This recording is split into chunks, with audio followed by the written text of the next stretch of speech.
Thanks for coming today. My name is Joanne Lynn, and I'm an osteopathic manual practitioner, which is a little bit different than if you've heard the term osteopath. Osteopath is a reserved term for doctors of osteopathy that went to medical school in the United States and also trained in manual therapy.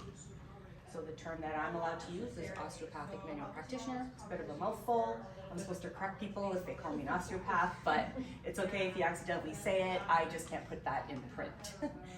So I wanted to come today to explain my role in what I do so you understand a little bit about what I do, because we have a lot of crossover in our patients. The babies, the kids, sometimes toddlers too. A little bit less of those, but because there is an interesting overlap in problems that are happening in a baby or a small child that we can work as a team and integrate our treatments for and be that supportive circle of care for these babies, kids, and families. What I wanted to start with today is just a little bit about my training. And a little bit about my background. I used to be a radiation therapist. So I used to work in cancer clinics, and I would set patients up underneath the radiation machines to deliver the prescribed dose by an oncologist. So I was that day-to-day face for cancer patients to interact with and provide that treatment for their journey in cancer therapy. Then I took some time off to have 2 kids. So I have 2 daughters, 20 and 22 years old. And although I really loved my job as a radiation therapist, I found it a little bit hard to work in the hospital system. It's a lot of red tape, and typically, as they say, you don't quit the job, you quit the employer. So I just didn't want to go back to that. And I got into osteopathy school because I'd had my own experiences with how much it helped my jaw and my neck. I'd had chronic headaches for a long time. And I was 40 years old at the time. I got in and I thought, okay, well, this is where I'm supposed to be. So I fell in love with that. I do have a degree in physics, and surprisingly, osteopathy has a lot of physics to it. There's a lot of anatomy and physiology, but there's a lot of physics, because physics applies a lever and a fulcrum and how you apply a force into the body. Now, I use that term loosely. Force is not what we're using in terms of a strength in a force. It's just connection points.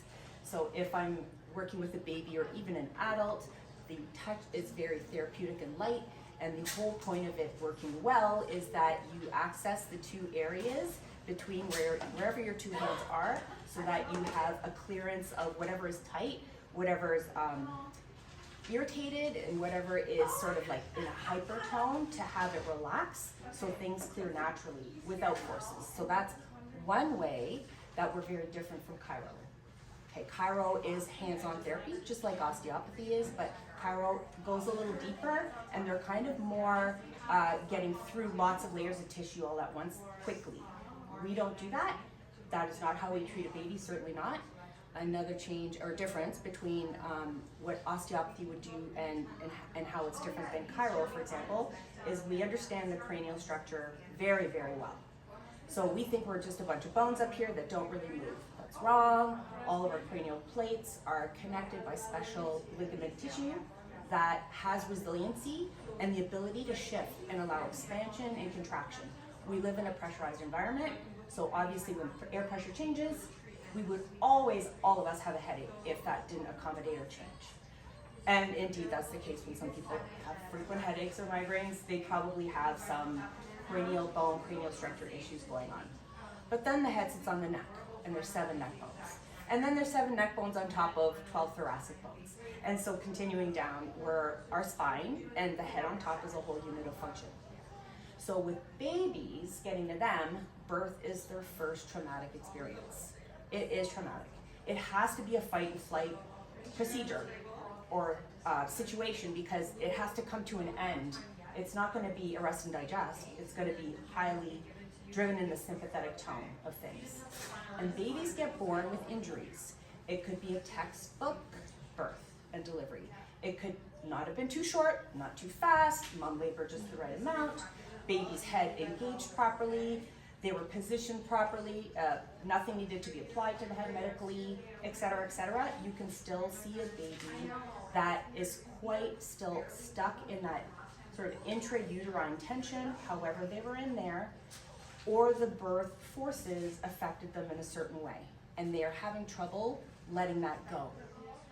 Also, birth has forces, so the forces mostly, and I'll speak of the general head down baby, fetus, the forces collect in the head and neck a lot because it's the head that's doing the parting of the maternal tissues.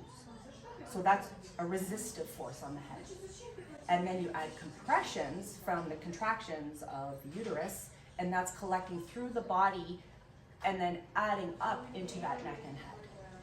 Add in that there's a slight malposition of the way the head is supposed to engage through the pelvic outlet and then make it through that brim, and then the shoulders have to come out, and there's resolution, we call it, this sort of corkscrew action of how the baby comes out, and hopefully they're facing down, that's the way they're supposed to come out, textbook. But there's all these points where different things can happen and make things just harder on the baby.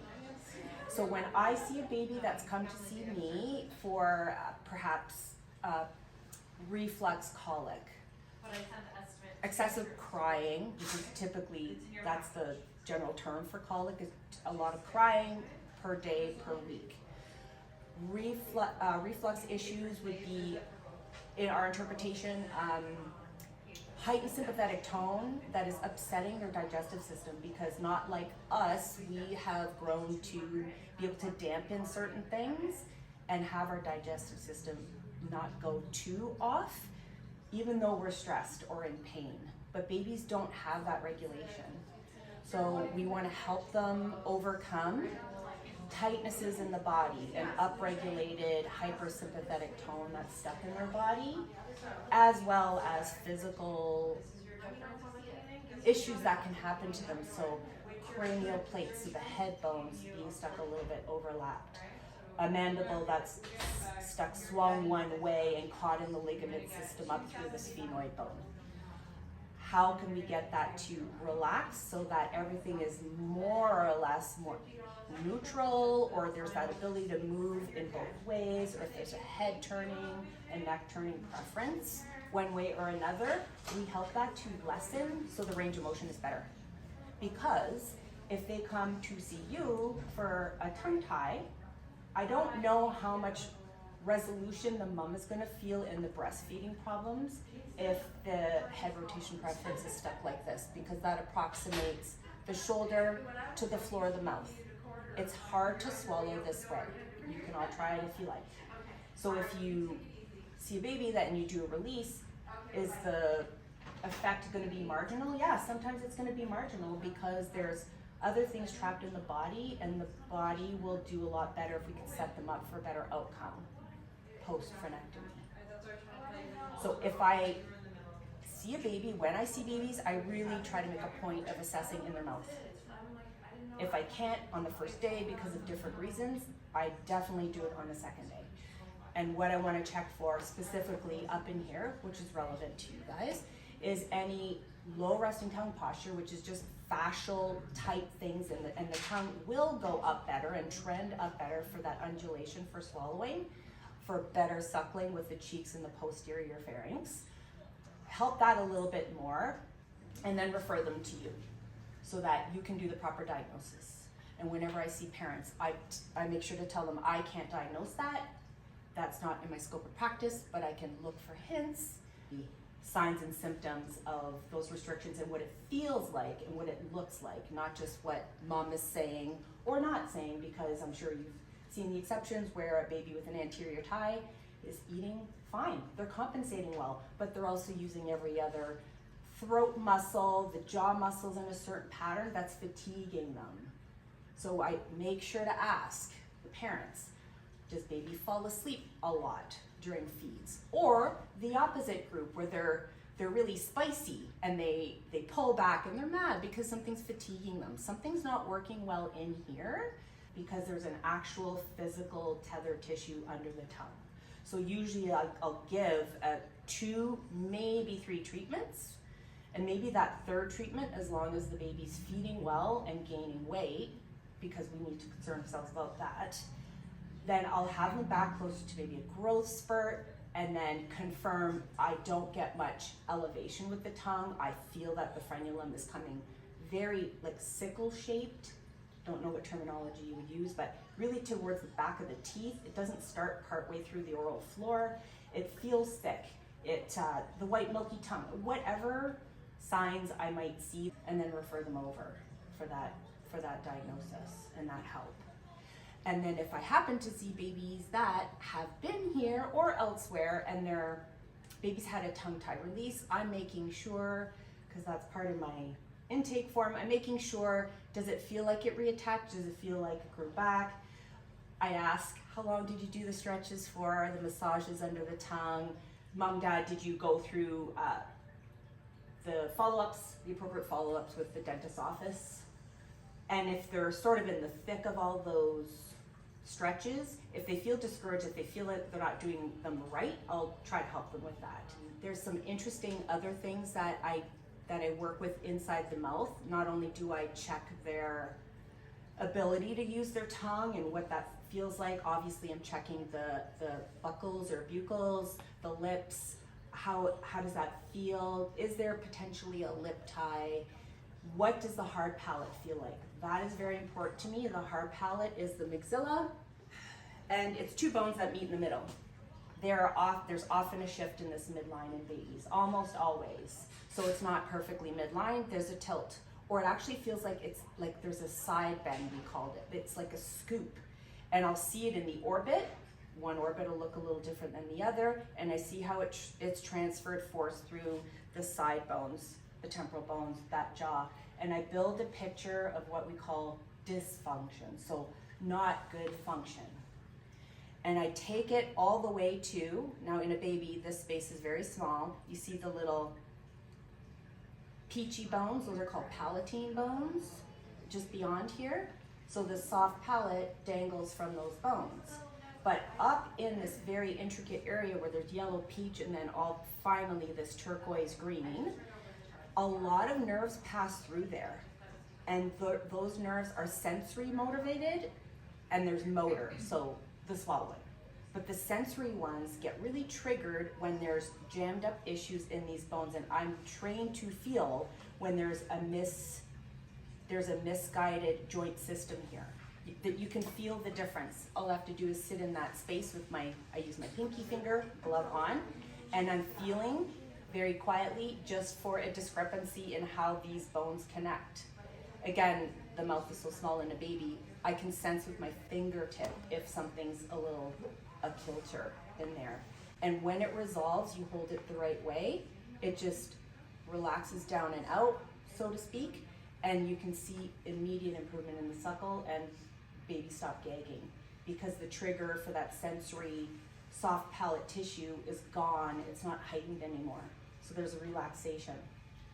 So in our view, that's why gagging's happening. And there have been babies, literal resolution, as soon as that lets go, they're not able to coordinate a good suck because the soft palate and the way that uvula dangles and has to create that pattern with the closing of the back of the throat and the way the epiglottis has to move. Parents have seen literally as soon as it resolves, I say, oh, it just relaxed, then the baby starts to suckle properly on my finger. So there's a lot of structure function in what we're doing. We know the anatomy very intimately. We're not thinking, at least at the level that I work at, I'm not thinking a lot about what's on the outside of the bones and the spine. I'm thinking about what's attached to the bones and what's holding the bone motions of relative motions, so joints, what's holding that back?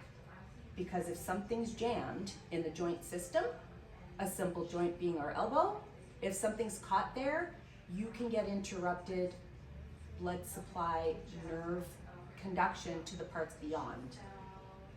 So that's what we're releasing in babies. So it sounds like a lot, and it is a lot. It takes a long time to get used to feeling these things. It took me a long time to get used to just feeling how these bones sit in relation to one another, and what it should feel like when there's a little bit of expansion and movement, and what it feels like when there's no resiliency, and how all these little funny joints called sutures of what they're doing. And then always going back to the anatomy, refreshing anatomy, you have to, remembering that posterior fibers of temporalis do the retraction of the jaw with mylohyoid, etc., etc., etc., etc. You have to remember what the action is supposed to come from and what's probably not working. So it's always cause effect. What's not working well, how can I get that to start working well again? Another interesting thing is if you take a look at the purple bone here, so that's called occipital bone, very important bone in all of us, and then it's connected to the yellow bone called sphenoid. These are the two keystone bones of the skull, and the skull sits on our neck from the purple bone down. But in a baby, these bones are very special. So that looks really different. See all the lines and the cracks? That's cartilage. These are not fused yet. And that's for a reason, because in birth, Mother Nature made us such that we don't want to sever our own spinal cord when we're being born. The forces of birth get absorbed in the cartilage areas. And sometimes these cartilage areas, they're not in good relationships with each other because the flatter pieces are bone, and if you have something trapped, let's say in this little spot here, that causes a lot of trouble, for example, through this temporal bone then to this jaw. Or how the neck is gonna feel right here, and it's very trapped, and that's usually where I find trouble, when the baby can't turn away from this area that's caught. They're stuck in here. They're stuck intimately in this very special area. That's the ear hole, just to orient you. Obviously, look how different the jaw is in an infant because the forces of chewing haven't developed it to where it should go, which we understand with even mandible, the hard palate, that proper tongue resting posture. You want bones to not have stressors on them, or you want them to have the correct stressor on it so it grows right. That's where we get into, if the tongue's not touching the roof of the mouth properly, you're not getting that constant gentle palate expansion as a child grows, and they're getting no lateral growth. They're getting that arched hard palate, arched vaulted upper jaw, taking space away from the nasal cavity. Larger noses, narrow small jaw, small cheeks, flat cheeks, and then you tend to see kids that are mouth breathers, tonsil problems. They're filtering the air through the throat. They're getting enlarged tonsils because we're supposed to exchange our air through the filters of our nose hairs and the mucosa up there, etc. So I love this job because it lights a fire in my belly, and I want to make an impact on these cute little kids so they grow up to be healthy elementary school kids, healthy teens. I've got a friend whose son was 9 and very hyperactive. Doctor wanted to put that child on meds. I'm not saying all hyperactive disorders are not requiring meds, but when this little guy started getting some work on his jaw function, tongue, and a CPAP machine in the interim, because he's not sleeping, he has obstructive sleep apnea at 9, the teachers reported he sits at school and does his work. And he can listen to the lesson, and he's not bouncing all over the place. Why? He's spending more time in the restful stages of sleep. And we all know what it's like to miss a good night's sleep. You're foggy, you don't concentrate well. Well, in kids, they act out, they can't sit still. So that's something we're starting to see. And it'll be really interesting to see where this goes in the future, because you do need evidence-based practices. We need evidence to prove all this stuff, but I think that's a long time coming, unfortunately, because I think it's hard to do studies on infants and children. Who wants to be the control group, right? No one really. You probably want to be the one that's going to get some treatment. So I don't know. That's a whole other discussion to prove what we're saying, what could be the result of things. And also there's just so many factors. What families did the right post-op stretches? Which ones didn't? When I tell a parent or set of parents, make sure you do repositioning techniques of the head through the day. You're bottle feeding, okay, switch arms because that's prolonging this head turn preference that I'm working on, but I'm trying to get you to the point where, yes, you should see everybody at Coral Kids to make sure there's not a tongue tie under there because I'm suspicious of that. There's so many variables that would change an outcome, plus genetics. Like, Dutch people have really narrow heads. They do. And that causes different things in the cranial structure. Polish people have larger, rounder heads. So there's just a lot of variability in that, and that's something for, again, for a whole other topic, whole other day. I also, just to make a note, I make sure to see the baby nurse if they're breastfeeding in particular. I watch how they're suckling. I can see just from the outside that's tension in here. I can see this not working properly in here. The throat, I can see if there's hyoid bone restrictions in there, and then work to resolve those issues. And then when this latch looks fine, then great, that's part of it. But I'll still continue to check under the tongue, even at any growth spurt wellness check. I like to do those at 2 months, 4 months, 6 months. Sometimes a little bit of a birth tightness resurfaces in those periods of time, and it's nice to clear it out so that they move through good motor skills and sensory skills all throughout, and nothing kind of shows up again, especially those more difficult births or head shape problems, and maybe they're wearing a helmet, a head corrective device. Some of them have those. That really impacts the jaw. It really impacts the jaw. Temporal bones slide opposite to one another, especially if they're flatter on the one side or the other side. It will shift temporal bones and cause the mandible to not be able to sit in a neutral position, and so they yawn and the jaw goes one way. And what's chewing going to be like when they're eating solids? You would want to check out the skull. It's very interesting. Do you have one of these in your office? No.